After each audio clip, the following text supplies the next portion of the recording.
Well, hello there. Who are you? This is the Zodiac speaking.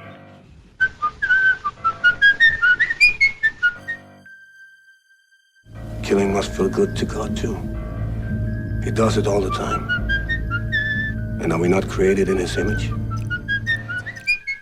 We all go a little mad sometimes. After all, murder is, or should be, an art. I could kill you now pretty easily. Do some interesting things before anyone showed up.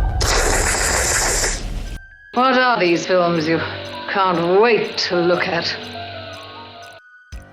Welcome to the Final Girls podcast and the 8th episode of our series dedicated to on-screen serial killers of horror film history.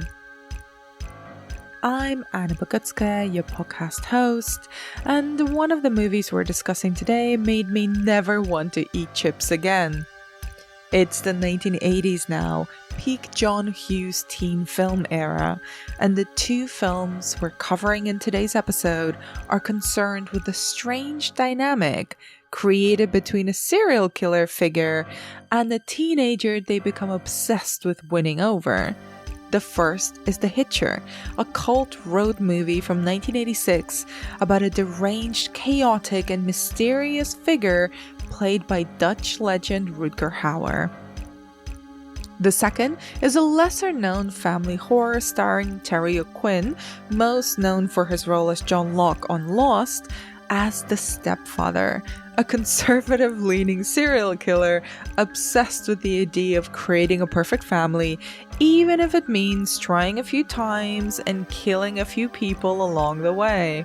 I'm joined in this episode by the excellent writer and scholar Stacey Abbott to discuss both films in depth.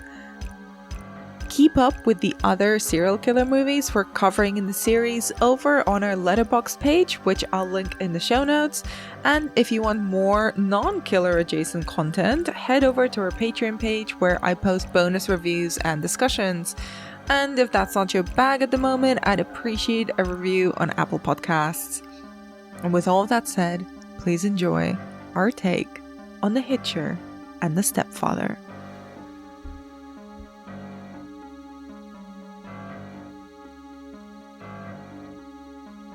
Stacey, thank you so much for giving up a bit of your time today to talk about two unhinged serial killers. Yes, thank you for having me. I'm really looking forward to this. It is the best kind of post-lunch type of recording. Yeah, it is. It is. Just what you want is a little mayhem and murder. So since it's our first time recording together, I'm going to ask you the question that I ask every single one of my first-time guests.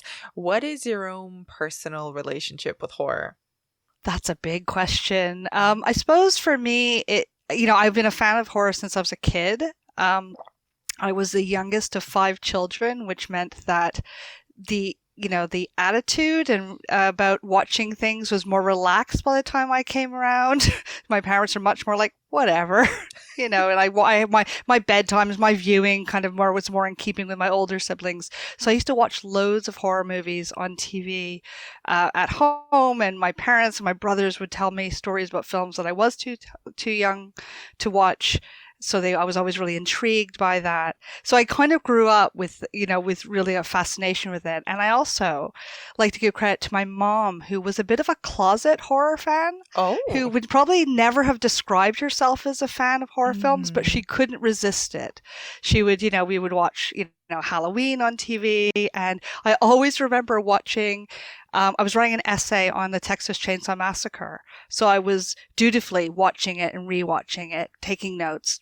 And she kept walking through the room as I was doing this to go do laundry or something. And she couldn't stop. So she kept sitting down to watch this film with me. Oh my God, and I kept saying, Mom, you really are a fan. She was like, no, but I cannot tear myself away from this. So I think my mom has a lot lots to answer for, I suppose. That is such a precious image. I love that. It is, particularly with her, because she would have like a big pile of laundry in her arms, and then she would just sit down with it on her lap. That's what I was imagining, kind of, a woman kind of crossing the doorway of a living room with a giant pile of laundry in her hands, being like, oh, who's getting murdered now? Exactly. The screaming, I cannot resist.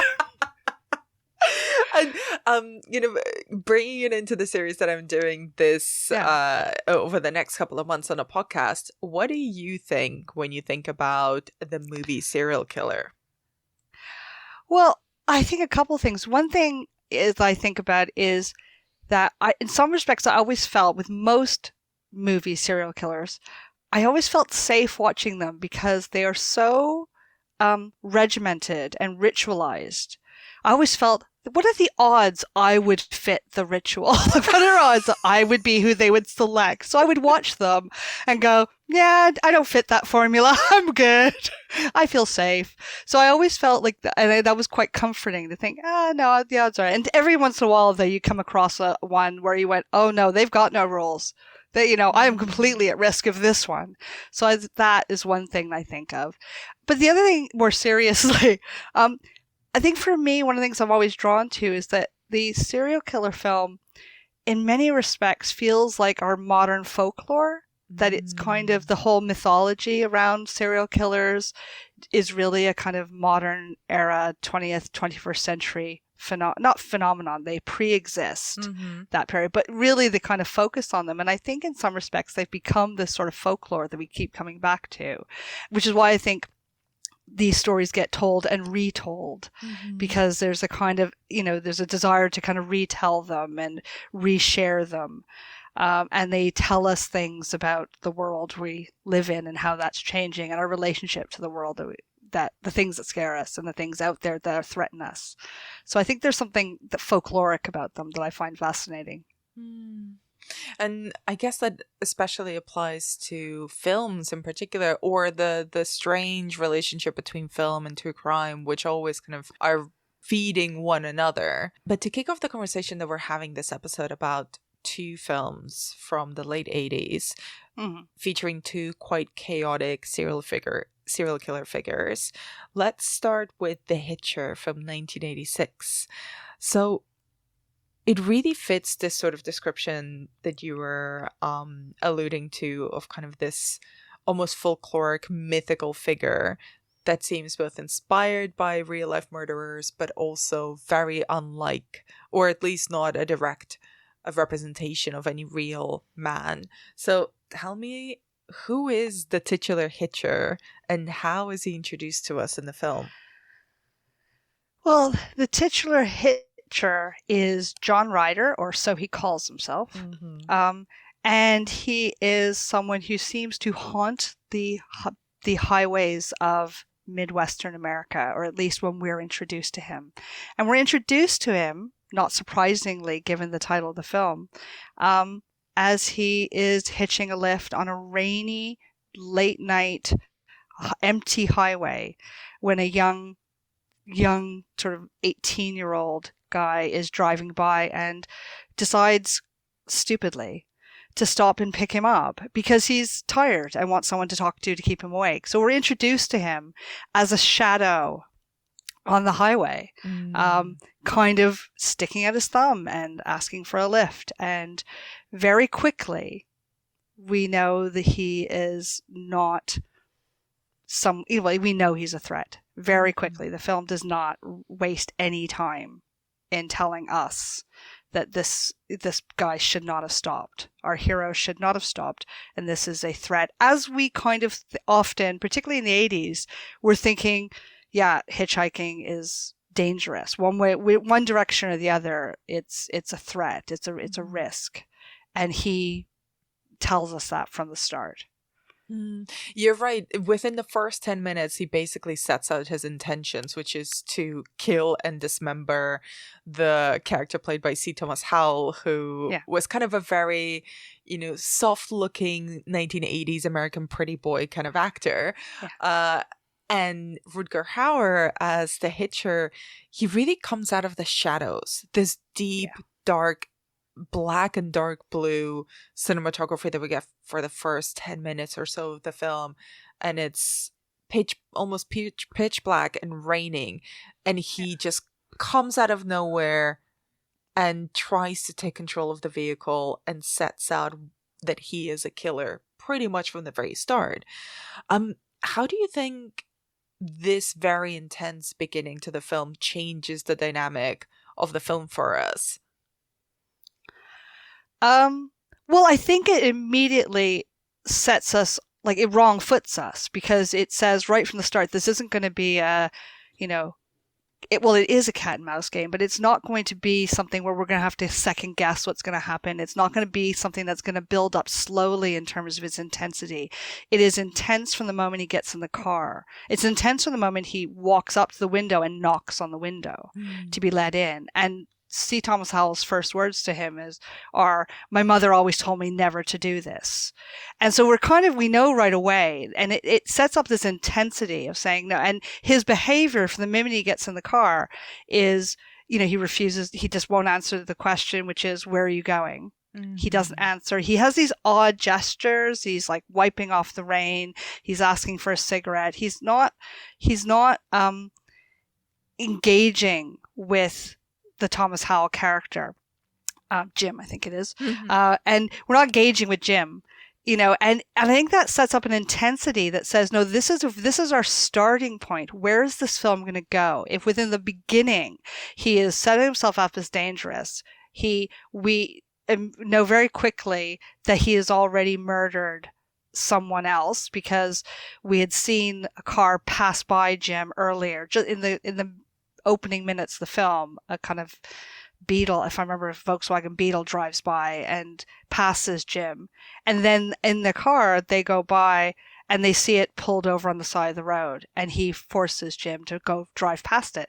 That says, okay, he knows something, he's done something already, and then he basically tells Jim, yes, I killed him. I killed the guy.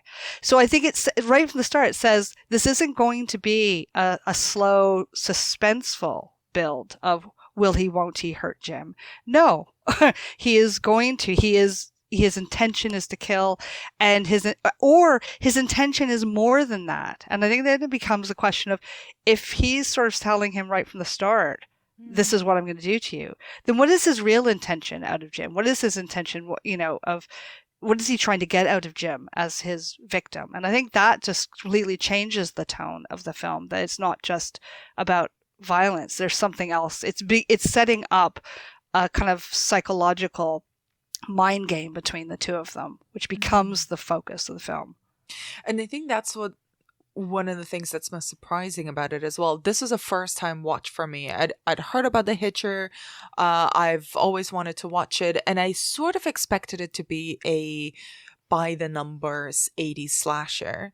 But this intense start, the setting out of I was going to say the identity, but actually it's the lack of identity of the killer, and the lack of importance that is given to who he is, sets us up for this weird psychological stalking film almost, where he has so many chances to kill Jim, and then I think that he ends up not taking them, because in order to extend the game with him, in order to keep chasing him around, in order to make him more and more desperate. But ultimately I kept, and I say this kind of as a compliment to the film, I kept trying to guess what John's motives were, and I kept coming up lacking. What do you think is his ultimate, what do you think he's playing at throughout the film? Yeah. That is the question for the film, is what is Ryder trying to do? Like, what is this? And I know there's, I think everyone has their thinking. Yeah. The more I watch it, and I've watched it again for this, I've seen it quite a few times. Mm-hmm. I think part of what he's trying to get Jim to do is to kill him, kill him. Oh. Now, and I don't get it in a, he's so miserable with being a serial killer that he's looking for, it's not some suicidal desire to me, but somehow like it's the challenge. It's saying, he keeps pushing Jim. And one of the first things he says to Jim is when Jim says, "What do you want me to do?" He says, I want you to stop me. And that for me is a big thing that he's trying to get. Now, whether he genuinely wants him at that, particularly the beginning, wants Jim to kill him, I don't know, or if it's just a game. But as the film goes, I think that becomes the challenge is can he turn this very very typical middle American teenager into someone who will kill him and who can kill him. And I think for me, that is a big part of the motivation of his character. The more I watch it, I just think, you're everything he's doing is engineering Jim to be able to do that. Why, we don't know. This is where the mythology comes into it. This is where I don't think he is I don't like to turn some kind of pop psychology on Ryder. For me, that doesn't work. I think he eludes that. So I don't think, even by saying I think he's trying to get Jim to kill him, it's not because I think he has a suicidal desire to die. It's a game, and it's power.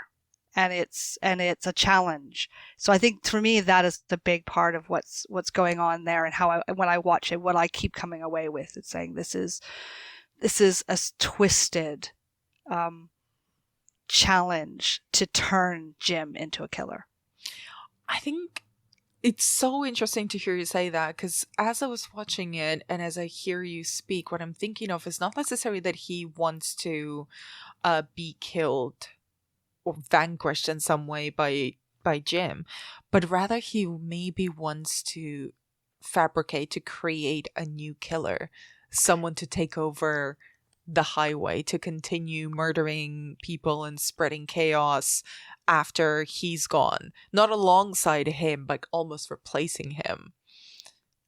Absolutely, I would agree with that too. I think that because that is the process we see in this film. We see Jim kind of going from scared and defensive. So his first kind of point where he fights back, it is purely instinctually defensive by pushing Ryder out of the car. But with each stage, you could see him becoming more equipped, more, and he's brought to different points of crisis where he is, he can stop, he can, where he breaks down, and then eventually he rebuilds himself as someone who is a killer, or who can kill him. And so I can see that completely being part of what Ryder's trying to do. There's something about him. Again, it's that kind of perpetuating the kind of mythology, someone's got to stalk those back highways, someone's got to be there. He needs to plan for the future. Yeah, he won't always be there. It's a succession plan, really. It's like, exactly. Someone has to be out there murdering. It has to be a murderous hitchhiker. It's a full job. It's a mythical job, really. And absolutely. Absolutely. So you pick someone who's young, 18, got a very long life ahead of him. Knows how to drive, can drive long distances. Exactly. Yeah. And it, kind of I wanted this to be the next point. Kind of, how do you think this imagery and the myth of the highway comes into play into the film? Because a big chunk of it is essentially taking place on the road and in these in-between spaces that exist on the long stretches of highway, like the gas station, the kind of the dirty diner that's kind of on the side of the road in the middle of nowhere. How do these play into the film? Well, I think they're absolutely crucial to it. I mean, to me, this film, it is this wonderful mixture of horror film and road movie. Like it is, it is about, and I always think there are lots of different types of road movies, and you can have the It's a Wonderful Life, It Happened One Night type road movies, which is all about going out on the road and learning to be better people and, finding your love and growing as a person. Or you could have the ones that say, actually, the road is a really dangerous place and, you're alone and it's threatening and there are monsters out there that are going to get you, human or not. And for me, the road is really important here in that sense. It's about saying that it provides a background that allows these long journeys, dangerous to isolate characters. You're isolated, particularly in that American landscape. As beautiful as it is frighteningly empty. And you need that emptiness to really put characters like Jim at risk there, that there's no one out there to save you. But there's also a desolateness to it, that they shoot, he's endlessly finding these little cafes or gas stations, but they're almost always empty, closed. They're dusty, like they look like they've been abandoned. It's a ghost town. I think there's something about that landscape that is about saying that there's this kind of lost America out there that is empty, or even when he gets to the cafe where he meets Nash, it's before it's open. She's the only one there. There's a kind of lostness to this world, and she talks about everyone who turns up there are going somewhere. They're all aspiring to go to California. There's an aspiration to being on the road, but where do they get? And I think that landscape is really important for saying, actually, this is a place that's really dangerous and where people get lost and they disappear. And it's so easy to disappear there. Oh, there's also a kind of lawlessness because all of these murders are happening pretty much in the open air in broad deadline. There's this menace, and we start in the middle of the night, but then very quickly it's daybreak. But John Ryder doesn't stop. He's just out there constantly, whether that be day or night. He seems to be a character, a figure that doesn't sleep at all, and will just attack in broad daylight, in someone else's car, in a moving or a stationary vehicle, in a cafe. He's always there, kind of menacing, even if there are no shadows. Absolutely. I mean, definitely going back to specifically the lawlessness of it. The film very self-consciously calls it, refers or evokes Westerns and this idea of this empty landscape as being where there are no rules. And I think you're right. And the fact that it's shot, like I said, I think the opening at night is important. It sets the atmosphere. It sets up that tension, and also and that moment of why someone like Jim would stop and pick someone up. But you're right. I think the thrust of the film and the real scary unsettlingness of the film is the fact that the majority of it takes place in not just daylight, but blisteringly bright daylight. And Ryder is unafraid. He is he really is seemingly mythological, the way in which he just kind of appears everywhere. He haunts every stop, and I mean, I've heard people criticize the film and say, oh, it's not logical. How can he get there? And I think that's kind of the point. The point is he will always appear. He is there. He haunts these landscapes. And there's no one there to stop him. There's no one there to stop him. The police, what does Nash say? There was a murder, there was a shooting recently in her cafe, and it took the police 45 minutes to get there. There's just no one out there to stop him or see him. And it makes him all the more dangerous because it makes you realize, like, when you see the other people who do, where he, obviously we open where we know he's murdered someone in the VW car, and then there's another car we see where he's with a family. Like we can see the evidence of him murdering these people. Those people, you have to assume die very quickly. That they are victims of him very quickly. So he dispatches and moves on. No one sees it. No one stops him. And the only one who does seem to see anything is Jim. Jim's the witness as well as the, tutor, the killer to be. Yeah. The killer student in training. The student. Yeah. And so I think that sense of putting it in the bright daylight is about saying, actually, there is no safe place to hide. It's, everything is up for grabs here. And let's talk about the figure of John Ryder, and specifically Rutger Hauer's performance, the great Dutch actor who became very known at least in his American productions as being a go-to villain. I think especially after his role as Roy Batty in Blade Runner. Kind of, how does he play the Hitcher?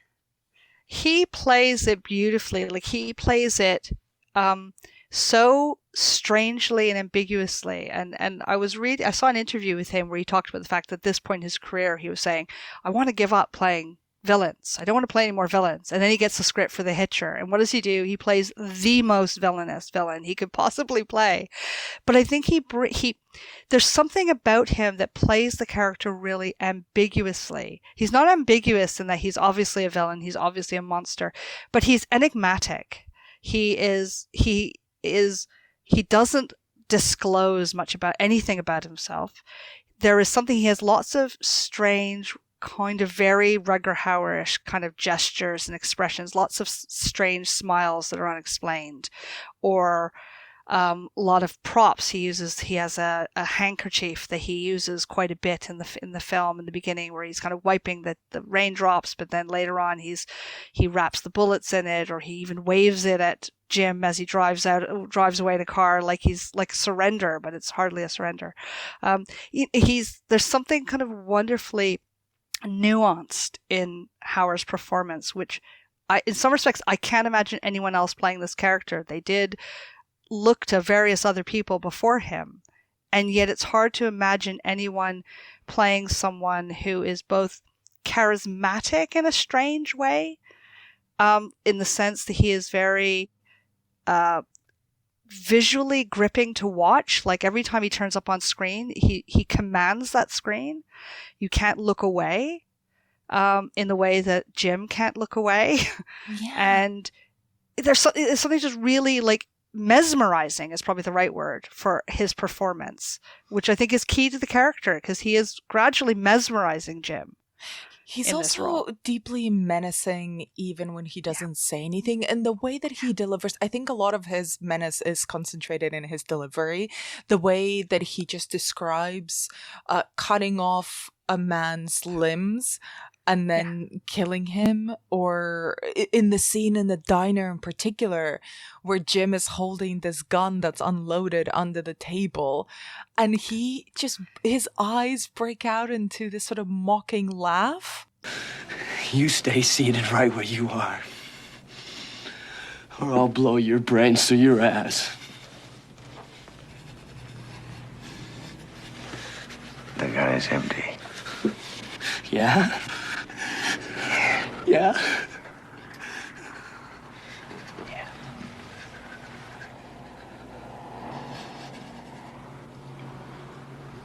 You never checked it, did you? So help me, I'll blow you in half.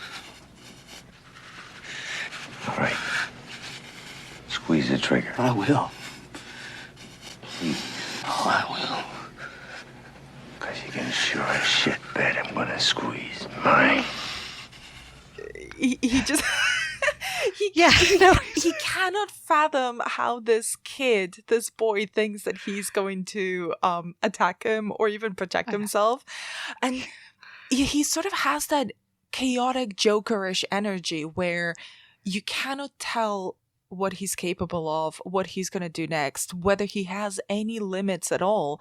And because you don't know whether this is a man who has limits, he sort of ceases to be a man at all. There's no way to grab him. He's sort of like this psychotic phantom that appears out of nowhere, always seems to be sweating, and is grinning at every inopportune moment. And it has also this kind of sick kind of sense of humor that I think translates into the actual gore and the violence of the movie. Like when Jim finds a severed finger amongst his fries in the diner. Yes. How did he put that in there? Whose finger is that? Why is that a joke?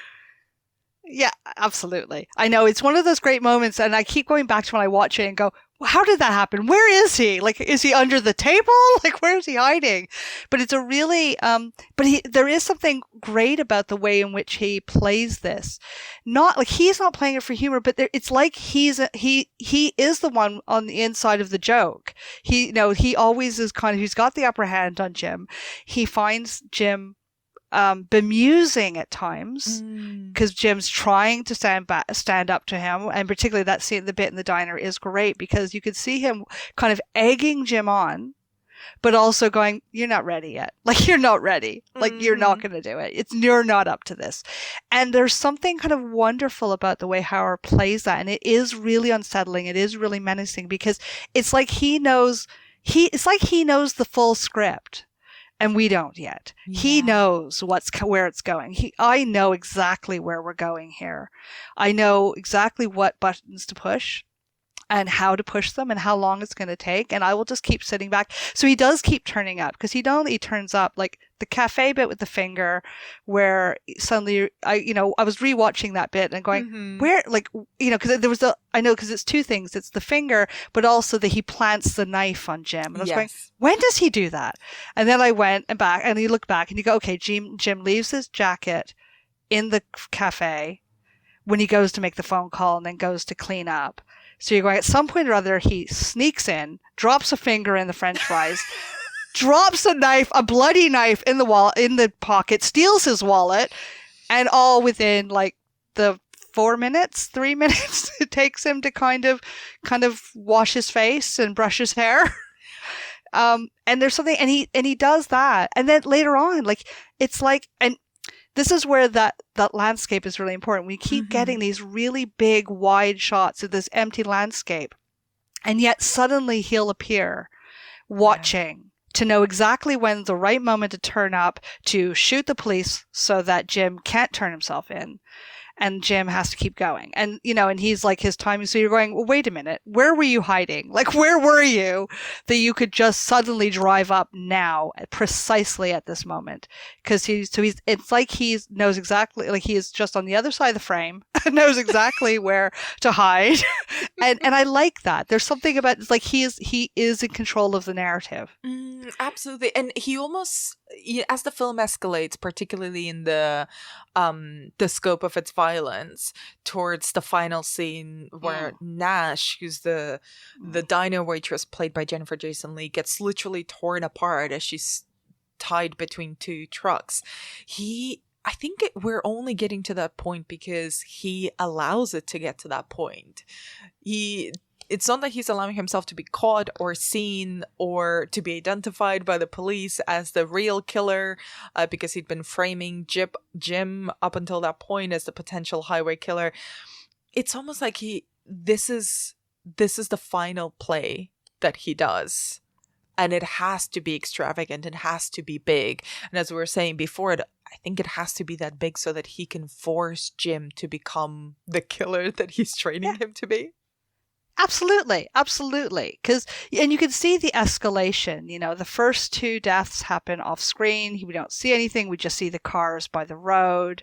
Jim sees a bit. We don't see it. And then we get the shootings with the police. Well, that's on camera, but they're shooting. It gets increasingly kind of broad and visualized. And then we build up to, Nash's death, which is a tour de force moment of the film where he really is saying, he is sitting in the front of this cab. He has tied this woman between two trucks that will rip her apart. Like, this is a huge gesture. And you're right.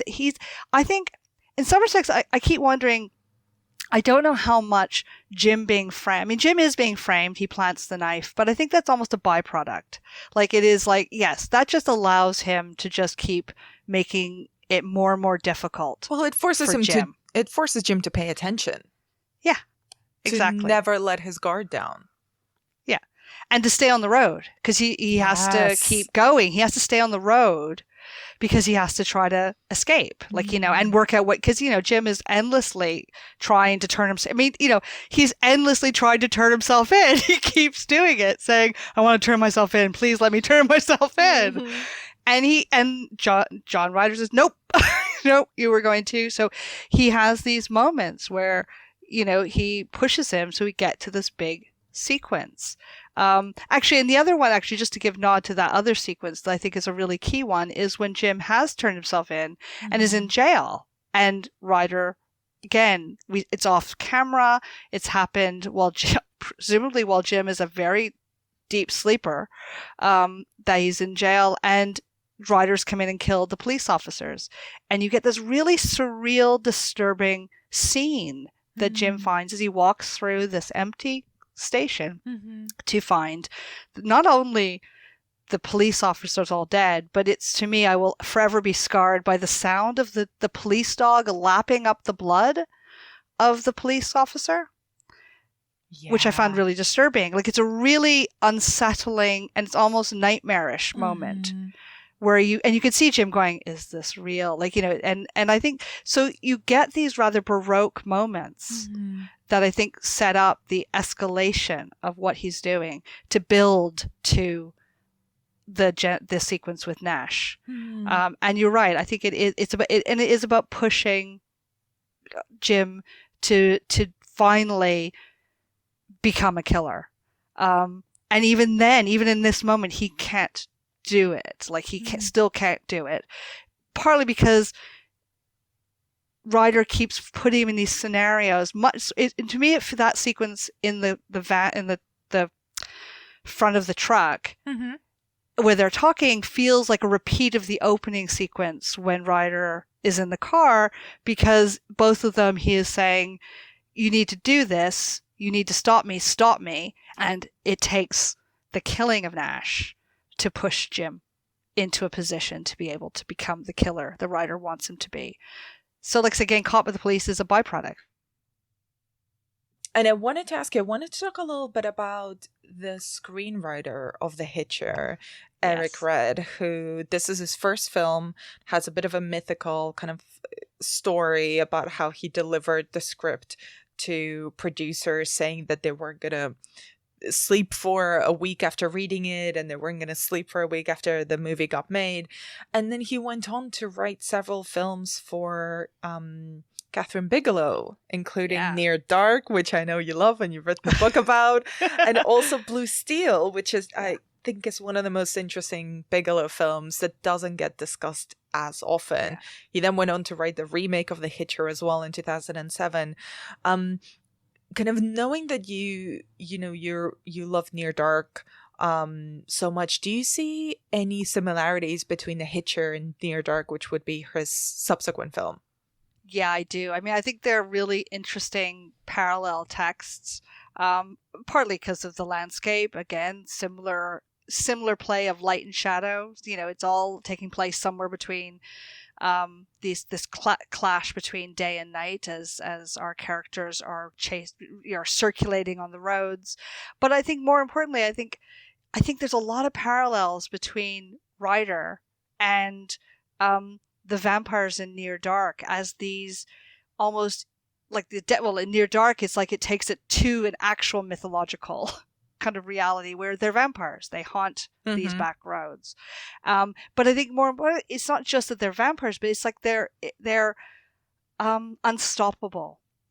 They just keep going. And there's something about Ryder that's very similar to them in that respect, that they just keep moving and have no issue with nothing can threaten them. And where do you see the legacy of The Hitcher? Do you see its influence in other films? That's a really good question. I mean, I think I'm trying to think. I'm not sure if I think a film, it's hard to reproduce. I mean, it's had an interesting legacy. It's been, as I said, there's sequels, there's remakes, which I have sort of avoided because I love the original so much and went, no, particularly the sequel. Like, Jim would never pick up a hitchhiker again. I find that impossible to believe. Yeah.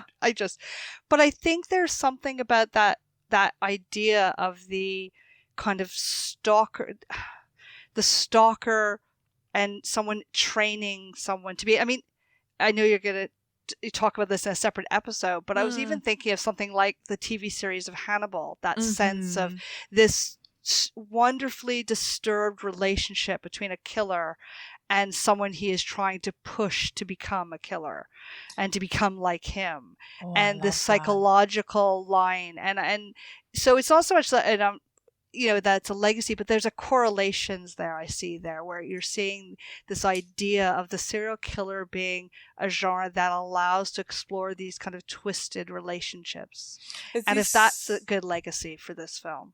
Well, these twisted dynamics as well, because one of the things that I find quite interesting about The Hitcher as a standalone film, I too have avoided the sequel, but it's this idea that an obsession can be born out of something so completely random. You know, Jim is not a character that the Hitcher has stalked or identified or that fits, a particular profile. He seems to be a completely random kind of killer, but their one interaction creates this obsession that will not be stopped until it reaches its natural conclusion in the death of one of them. And I find that to be quite scary and fascinating in itself, that you don't have to fit a particular profile to become this target of an obsession by a movie killer. Absolutely. And going back to, talking about Eric Red's other work, I mean, that ties in very well with Blue Steel, where again, you have this random moment of a police officer stopping a robbery in a convenience store. Yeah. And being observed by someone who then picks up the gun and becomes this killer. And it becomes this, again, a wonderfully twisted cat and mouse game between the killer and the police officer, which gets even more, in a very Catherine Bigelow way, gets even more convoluted by them developing a sexual relationship as well, that it takes in that direction more overtly. And so I think there is something about that, the idea that, there's a random moment can lead to obsession, which I suppose is the nature of stalking. And stalking is that, it can be these random things that suddenly leads to obsession. And the serial killer genre, I think, explores that in a really disturbing way. So I started this podcast saying part of the comfort of the serial killer is feeling I won't fit the profile. But you do get these films which say actually there is no profile. There is no profile. These things, it could be anyone, and it's are you in the wrong place, the wrong time? And if here this one is precipitated by picking up a hitchhiker, which is not a wise thing to do, but he's doing it. He's trying to stay awake. It makes complete sense to him. Like, what are the odds that it would be a mythological serial killer who's going to try to push him into becoming a murderer? Like, it doesn't seem realistic to Jim, naively on the road going to California, for a better life. So I think there is something about that randomness that is when a serial killer film really gets to me. It's because I feel there's a randomness to it that could be anyone. And if it's not that person on screen, it could be you, it could be anyone. And interestingly, it's the complete opposite of the next serial killer we're going to be covering.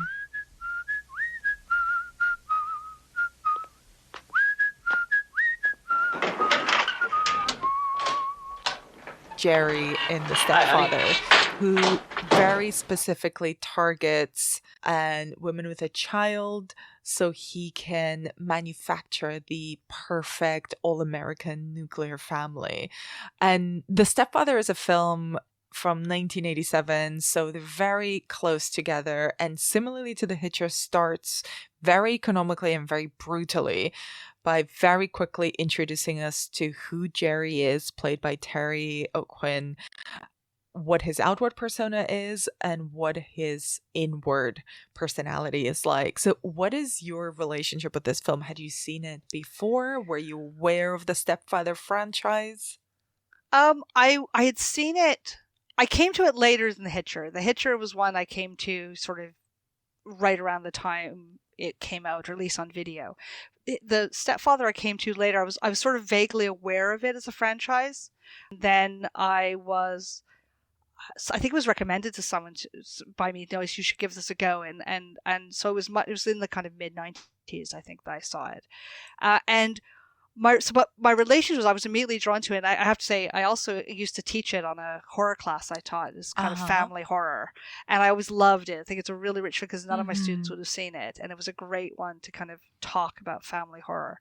So my relationship is one of saying, like, I really was drawn into that critique, very unsubtle critique of Reaganite family values or 1980s American family values discourses. I just went, no, this is a film that is absolutely knows what it's doing. It's not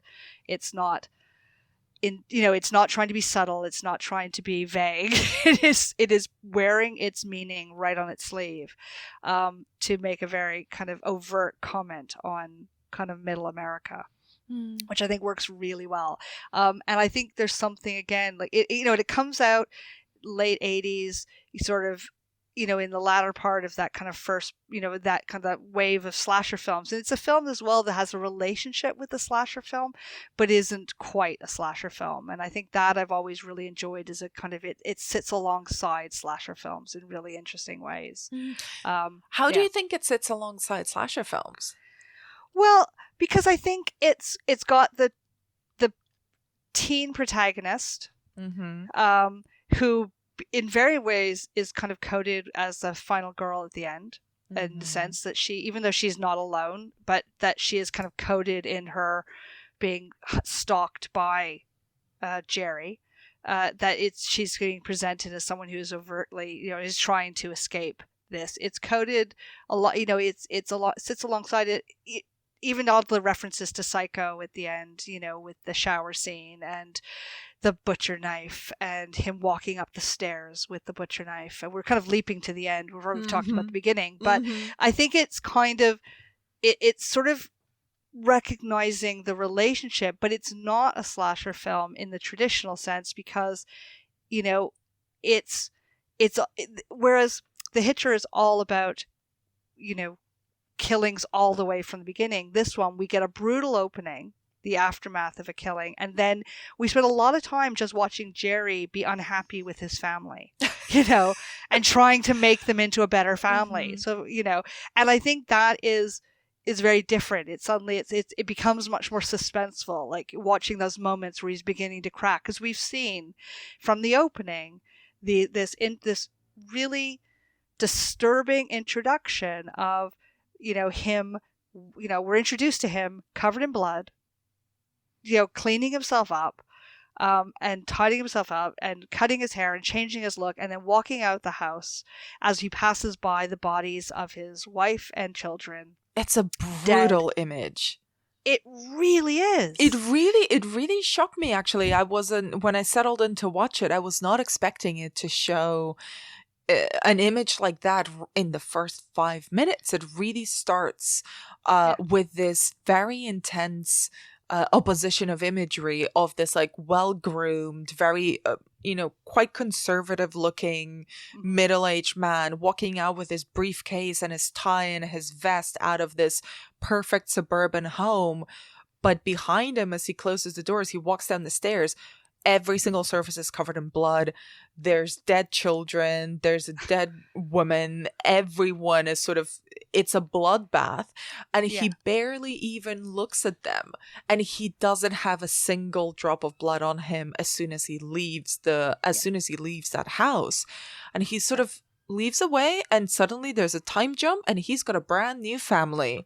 Yeah. He's can't remember, is he recently engaged or like fully married to a new woman who's got a teenage daughter, and he seems to be this picture perfect image of a suburban dad, but we already know who he is, what he's capable of. So the question there, similarly to John Ryder in The Hitcher, is we already know what you're capable of, so what is your goal, what is your game? Yeah, absolutely. I mean, that opening when he walks down the stairs, what I was struck watching again was not only is he tidy and cleaned up, there's not a speck of blood, he actually pauses to put the toys away in the toy box, move the chair because it's been fallen over. He tidies. And there's something about that sense as he walks out. So by the time he walks out the door, or even, I mean, from the point we were introduced to him, we see the aftermath, but we don't see Jerry the killer. We don't see him yet, how he enacts it. But so what we see is him now, he is constructing the perfect appearance of normality and conservativeness, and just this, he walks out looking like he belongs. And it's that shot of him walking out onto the street, close the doors, walks up past the neighbors, whistling zippity-doo-dah, like nothing has happened. And it is a really horrifying introduction to someone. And then, like I said, you're right, you move immediately to the new family, the new life, and it becomes this, like, if we're thinking of him as a serial killer, it is one of the most disturbing evocations of what a serial killer can do, because this is not random. This is not, I'm just picking someone on the street. No, it is about planning and stalking and finding people that fit some incredibly constructed idea of what he's looking for. Yes, it's not the fantasy. It is. Exactly. And that in constructing this fantasy, he is setting up these people to be his next victims, even if he wants them to be this perfect fantasy. It's a fantasy. It's impossible. No one will live up to that expectation. Therefore, they are doomed once they meet him, once he picks them. Because also, and this I think is one of the biggest successes of the movie, because we get to see this cracked, warped version of a fantasy of an all-American, of a perfect family that Jerry is after. But he never shares this fantasy. It's completely in his mind. He doesn't really articulate it. We get glimpses of it because probably it's not realistic. It's not fully formed. There's actually no room for other people to be a part of this fantasy. Other people are little dolls in a dollhouse that he's trying to construct. Yes. And they keep coming up short to his ideal because they have their own volition and their own personality, and life is messy and people change. And that is unacceptable to someone like Jerry. And I find it to be such a chilling glimpse into this type of killer. There's tons of examples in real life of sort of family annihilator killers, or the whole premise of profiling is sort of based on recreating and understanding the fantasy of a serial killer to try to prevent future crimes. And here we've seen a failed version of a family, and we're seeing him try to build a new fantasy. And what's interesting watching these two films back to back is that while John Rider is complete chaos, and that's where the menace lies, the menace of Jerry is that he's highly organized. He's got a methodology. He's got a system, and if something starts falling apart, then he very quickly moves on to the next iteration, trying to perfect the next family. So how does Jerry operate? What's his methodology? Well, first of all, it's to prey on vulnerable women, or women he perceives as vulnerable, i.e. they're raising a family on their own. In the case of the mother in this one, she's, recently widowed, and says to her daughter, I thought that was my one chance at happiness, and I never thought I'd be happy, I'd have that kind of happiness again. So he's preying on people who are vulnerable, or who he sees as vulnerable. So that's what it is that there's something really Machiavellian about that, the way he insinuates himself, and then tries to construct around him this perfect family. So, he brings home the puppy to his now stepdaughter because she's to try to win her over and create that image. Even the choices of new careers he picks become about constructing this image of the perfect all-American family. So he becomes a real estate agent selling houses in his own neighborhood. So, and he has that horrible scene where he has the barbecue where he's invited all of his former clients to come to a family barbecue because they're now his neighbors. And, so he's selling, and he says, I'm selling the American dream. And then later on, when he sets up his new identity, he becomes an insurance salesman. He's interested in family policies. So, there's something about the careers he picks that are about constructing and continuing to foster his ideas about some twisted sense of what kind of family values are. And then how he tries to manipulate the people around him to conform to that. So he, the way he manipulates the needs of his wife, and there's I find it quite disturbing sex scene between Jerry and his wife, intercut with the daughter kind of in presumably the next room, putting headphones on, not wanting to hear this. It's a really unsettling scene. But when you get the close-up of him, he's really cold. There's something really cold and calculated about this. This is not, there's no attraction. There's no arousal here. It is. Well, he's performing. He is. It's a continued performance. And I think kind of, not to get too ahead of ourselves, but that performance is what starts to crack throughout the film. And those are my favorite moments where he sort of is so consumed and taken by his own narrative that he's creating, that he slips in and out of these different roles that he's created for himself. No, forget it, honey. Forget it. She probably just got the name wrong or something. Hodgkins, what's to get wrong? What did you say? Huh? Wait a minute. Who am I here? Jerry. Jerry. Jerry Blake. Thank you, honey. He calls himself by a different name and people call him out on it. He is telling a child about his daughter, a fake version of the real Stephanie that's his stepdaughter, and kind of calls her by a different name or makes some error in the recounting. And even the little girl picks up on it. And he has this sort of like lost in reverie air about him when he goes into these dreamlike states of what the ideal family is. So what does the perfect family look for Jerry, this ultimate goal of his? It's the perfect family, I think, is one that he can control. It's one where they all fit their roles, the dutiful wife, the adoring daughter, or the adoring children, and I think who are straight. And he describes when he makes that slip about the daughter and then corrects himself.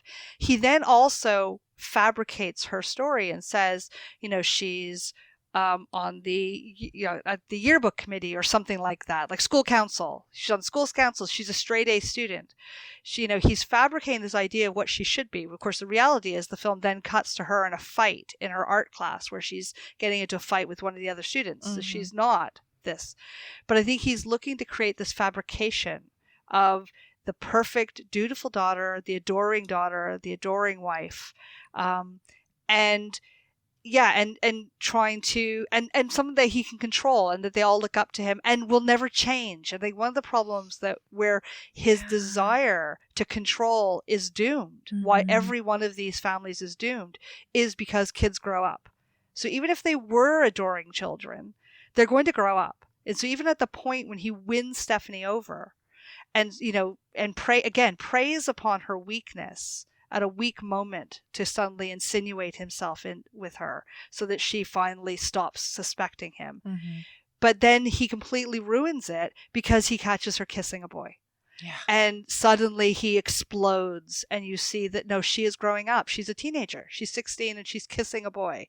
And he comes out with these kind of ridiculous overplayed claims of he was trying to rape her. And and you're just going, they're all doomed because people change, people grow up, and children will always grow up and suddenly not be the little cute little dolls, as you described at the beginning, that he wants them to be. And that's a futile fantasy because, as you said, everyone changes, especially the kids. So whatever family he picks, they're always going to fall short of his expectations.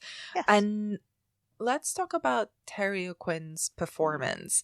Terry O'Quinn, a character actor that might be most well known to audiences for his portrayal of John Locke on the series Lost. That's definitely how I first encountered him. He's not an actor that I've seen in many leading roles. This might be one of the first that he got to play. And I'm wondering what you thought of his performance and how he plays Jerry. I really like his performance. And I think I came to Lost after this, so it completely skewed me to how I read Locke on Lost, because all I could see was Jerry. And I think what he does is, there's something about him. You're right. He doesn't normally play lead. He's not usually a lead actor. He has that kind of classic character actor profile. If you look at his filmography, he appears in loads of things. He is very, not so, I mean, average looking. He is, there's something about him that seems incredibly normal and not normal at the same time. That he seems very average, conservative, looks like you completely believable as a middle American father, but there's something in his eyes that he is able to convey, even at his most performance, even when he's performing normal Jerry to the hilt, there's something slightly cold about him that he's able to bring out. And I think there's something really effective about his performance that way, that you can see the calculations in what he's doing. And I think that's something he's played on subsequent to playing this character in things like Lost, where you are always going, there's something more to this character than meets the eye. He has that ability to have a very cold gaze, even while he's smiling or being polite.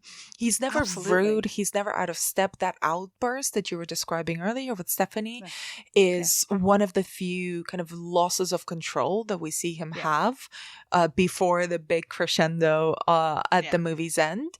And it's quite striking because of that. He's so perfectly mild-mannered. He can blend into any situation. And I think that's why he's also, as an actor, quite well suited for this role, because even with little changes, like you put a fake mustache or some mutton chops on him, or a toupee, or if he shaves his head, he will sort of change his appearance enough, but not enough to not still appear completely conventional and sort of not memorable.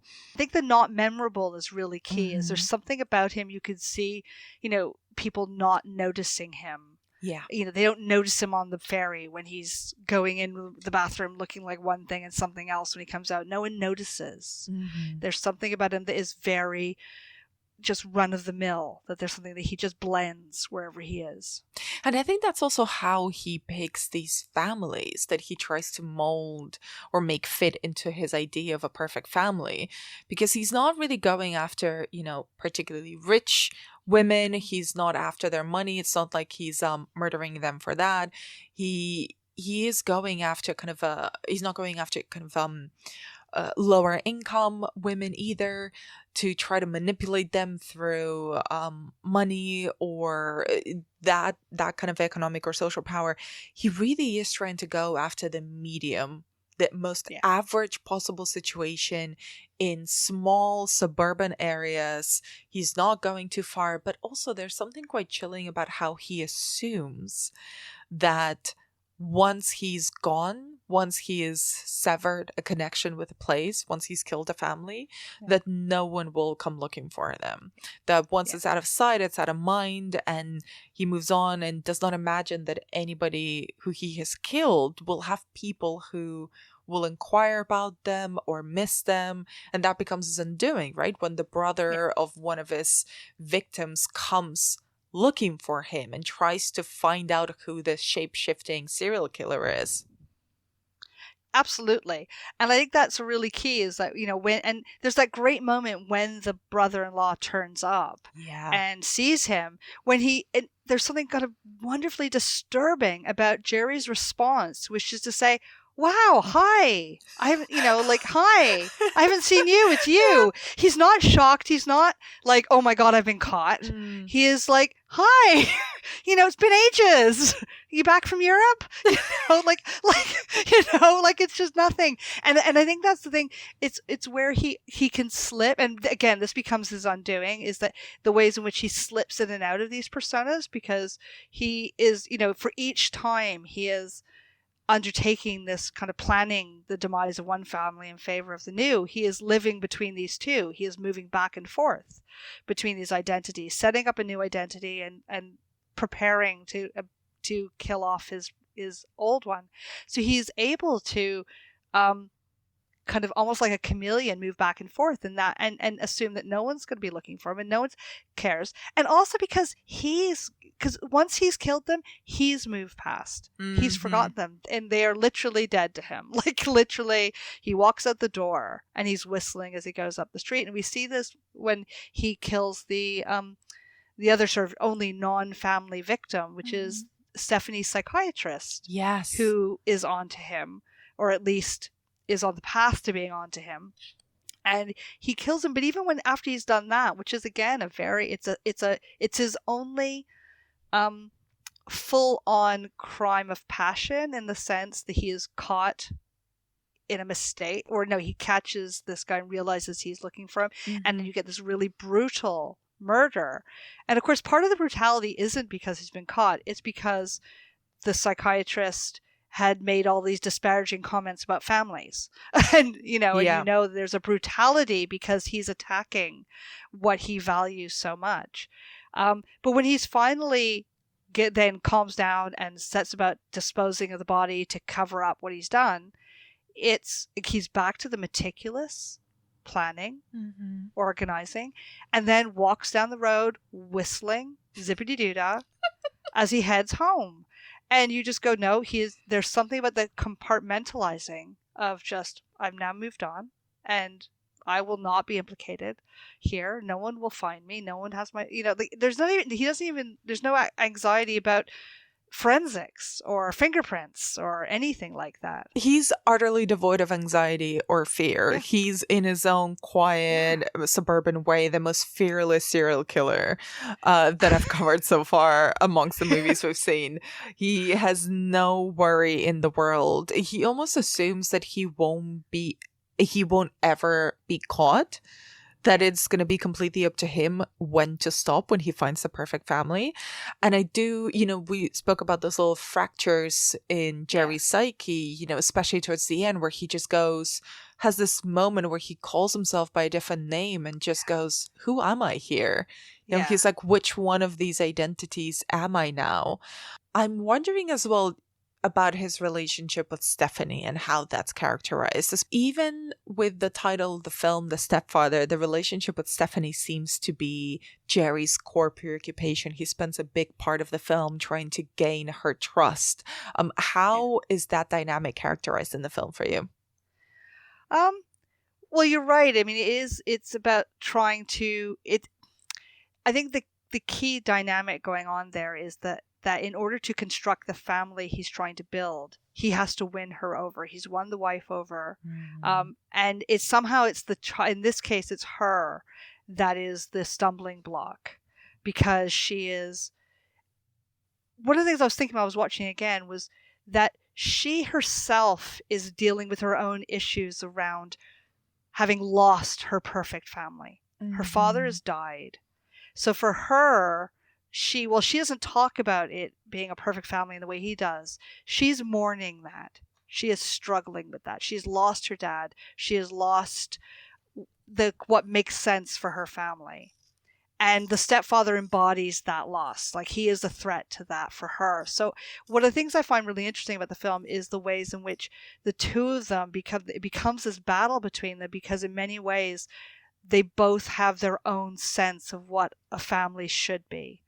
And he is not her father. He is not like her father. She is she's right that he's creepy and a killer, but that's not initially what's bothering her. What bothers her is he isn't her father. Yeah. And she's dealing with this, and she's acting out. She's not conforming to what makes the perfect daughter, because she is dealing with grief, and she is dealing with trying to make sense of this and the loss, and presumably in a very Hamlet way is trying to deal with the fact that her mother's remarried fairly quickly. From her perspective. It's a year later. It's a year since the murder. How long? And the implication is that it's not that long since her father died. Long enough that she's in therapy about it. But I think from her, and it feels sort of like a betrayal on her mother's part to have moved on so quickly. Exactly. Like, you really get that sense that she is struggling with her mom doing this, and feeling in the opening scenes when we're introduced to them, we're introduced to Stephanie, and you get this wonderful dissolve between Jerry to Stephanie, and she's now, we've just seen him like walk up his perfect suburban street, leaving the murder scene, and then we eventually dissolve to her riding her bike down another perfect suburban street, and she goes home, and she has this wonderfully surreal play fight in the leaves with her mother, it's this ideal sense of family, and then Jerry drives up and he disrupts that. So he's the disruption to her family, to how her values, and she feels betrayed. And so I think there's something about the fact that they're both struggling with what they understand family to be, and that is what the dynamic, a lot of it is at play, is that she is resisting being the daughter he wants her to be, in the way, and seeing him as a replacement, in the way that presumably he is feeling, I am filling this gap, I am saving you from this lack of a father, where she sees him as trying to replace her father. And I think that sets up a really nice battle between the two of them. It's why she is able to see him more for who he is. She sees the moments, the cracks. She's in the basement when he goes down and sort of has a mini little fight with himself because he's angry, and again, it's those little moments when the veneer cracks, and she sees it. She's always the one, because she's watching him, because he's is invading her family, or is disrupting what she her own sense of family, and he embodies the threat, and a retrospective threat to her family, even though he turns up after her father's died, but somehow he becomes the figure that represents all of that for her. And you mentioned the basement, Jerry's basement, when he spends a lot of his alone time. What does the basement mean for him, do you think? And also, primarily, I was very interested in the scenes where Jerry is by himself, when he's not performing, and what he's like when he's technically relaxed and showing us his true face. We never really get to know his real name, so it might be Jerry, it might not be. What does Jerry behave like when he's alone? Well, it's interesting because we see sort of two sides of that. Like the basement is a great space, because the basement is the space where he's, for the most part, unwatched. So he is able to have these moments where he gets angry, and we hear him, and suddenly he's talking as if he's talking to his own father, or it's some other like you feel like, I always feel like he's reliving his own childhood memories, or his own, or other fights he's had with other children, or I don't know, but he's reliving moments there. But you also, the other thing we see in that basement is him repeatedly building and constructing these little houses. So he's making bird houses in the shape of another perfect little house for another family to occupy. And the basement is a curious thing in these kinds of suburban homes, because they become this we joke about them being man caves. Yeah. Or, it is this space where, like a space within a space. Yeah, where they get to build things and have their tools and live up to a certain image of masculinity. And he's down there, so even even when he is quote unquote could be being himself, he's still performing this image of what he thinks he should be, with his tools and with his picture. He has this little family portrait, which we see this in both of the basements. When the brother-in-law goes back to the first house, you see he has almost like a mirror image basement with another picture of that family pinned up to the wall there, just like he has the picture of Stephanie and her mother and him in this basement. Like, there's a sense where it's as much a performance there as any other part of the house, where he for himself is building this image of himself. And that's where I think there's something really interesting about him, that the performance isn't just for other people's benefits, it's for himself. It's for him to convince himself that not only that maybe if he were just the perfect man, the perfect stepfather, he would be able to find that perfect family, because they would finally fit in their perfect little Reaganite suburban house. Absolutely. That he is, so they're, the failing that he blames on them. There's a part, those sequence in the basement also seems to be him confronting his own failing, that somehow he hasn't quite got it right. He hasn't quite got them right. He hasn't picked them right. He hasn't convinced them. And that's why some of those I want to say dialogue, but it's little monologues when he's down there, where it does seem like he's having conversations with himself or his own father or some other, it just, you are rehearsing things you've lived, whether it's from your past or from some other family. You just keep rehearsing these moments and angry at them and yourself for not being able to make it work.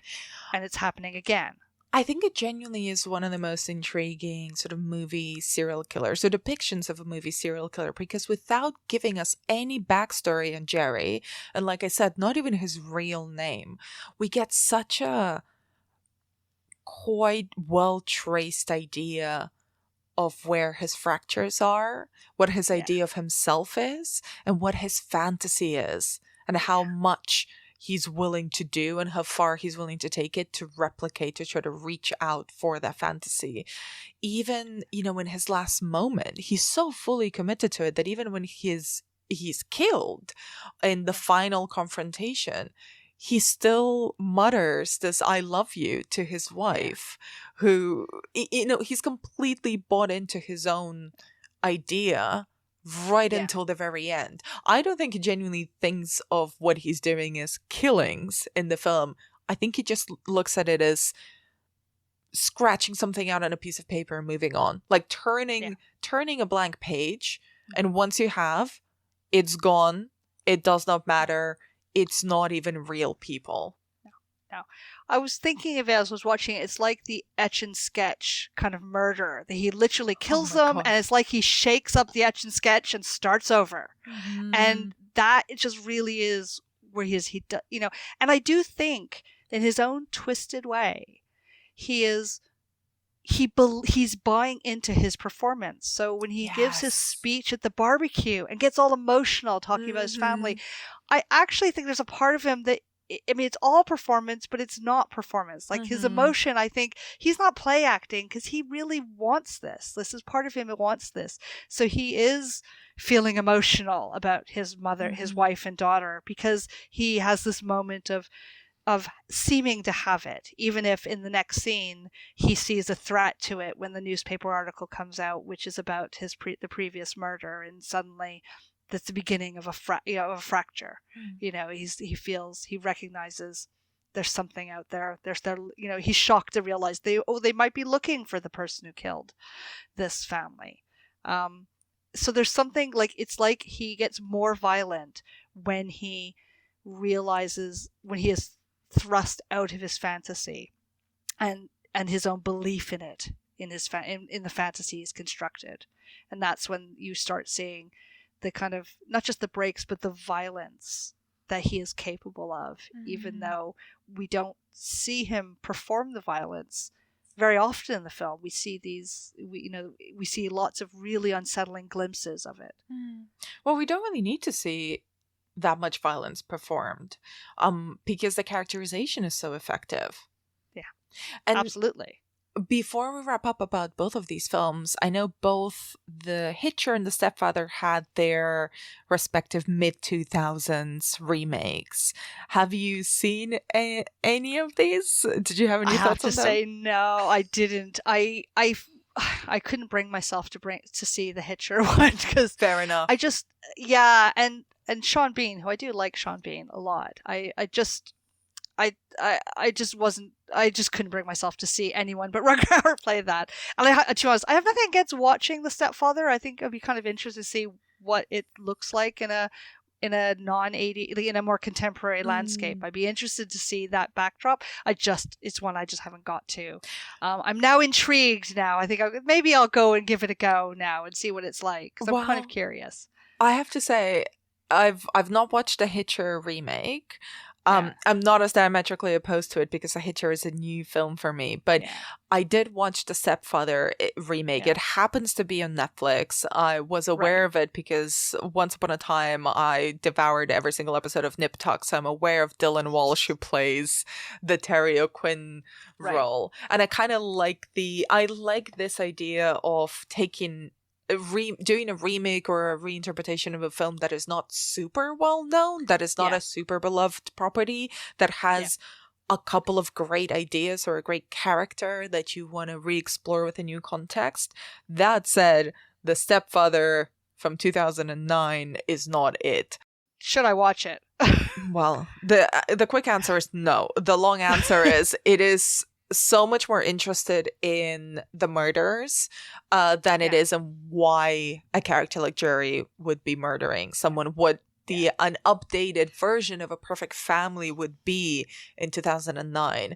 And it has all of this sort of gratuitous, weird teenage nudity. It has a lot of Penn Badgley shirtless, a lot of Amber Heard in a bikini at all points. I think in all of her scenes, she's in a bikini for sometimes for no reason whatsoever.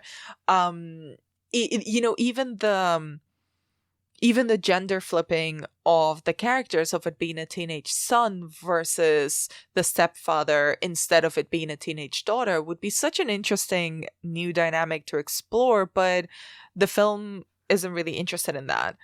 And instead what we get is a lot of post-Saw, very green, very yellow tinted scenes, and none of those interesting dynamics actually come to the forefront.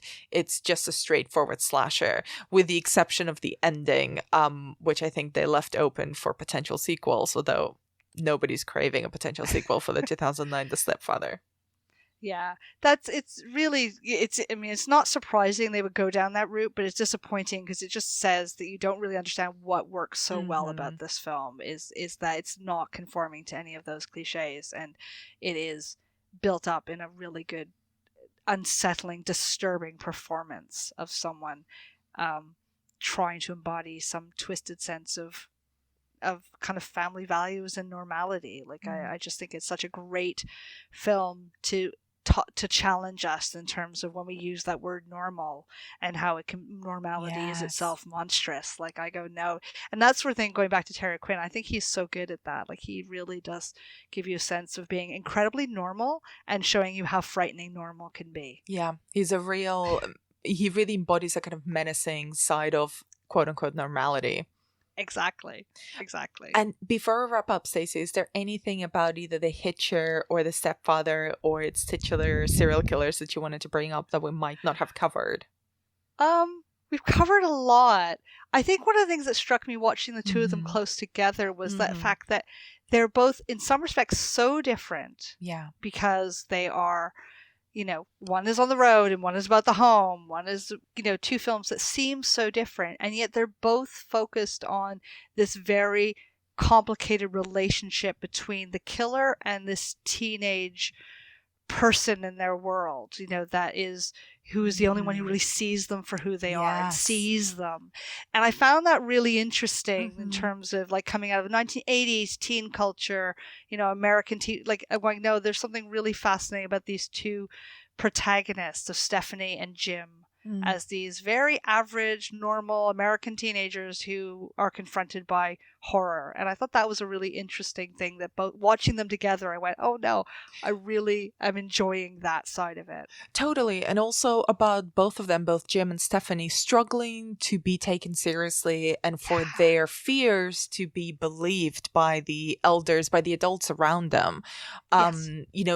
Stephanie even isn't believed by her mom, so even within the fabric of their home, and Jim obviously isn't believed by more institutional powers like law enforcement and whatever, and they both kind of come off as crazy throughout the film and are vindicated very violently at the end. Yeah. No, absolutely. And I think both films hinge on these couldn't be more different performances of their serial killers, but both of them really getting under your skin, that you just think, no, actually, these are the killers that scare me. The ones who you think could do anything, like Ryder, or the one who is insidiously meticulous in the planning, therefore can do anything. And we see from the start both of them are capable of the most brutal violence and yet can smile. That's a great line to end on, Stephanie. I'm sorry I called you Stephanie for a second there. Oh my god. Oh That's my god. all right. I'm having a Jerry moment. Yeah, exactly. Who am I here? Who am I? I'm so sorry, Stacey. That was a real fucking Jerry moment. That was great. No, that was good. Judging, you're on to me. You're on to me, Anna. This is my Jerry moment. Yes, who am I? Thank you so much for your time and for your insight. It was such a pleasure to talk through both of these films with you, especially as they were both first-time watches for me. Oh, that's great. Thank you so much for inviting me. I really enjoyed it. I love revisiting these films, so it was a real pleasure to kind of wallow in this for a couple of days thinking about these strange men.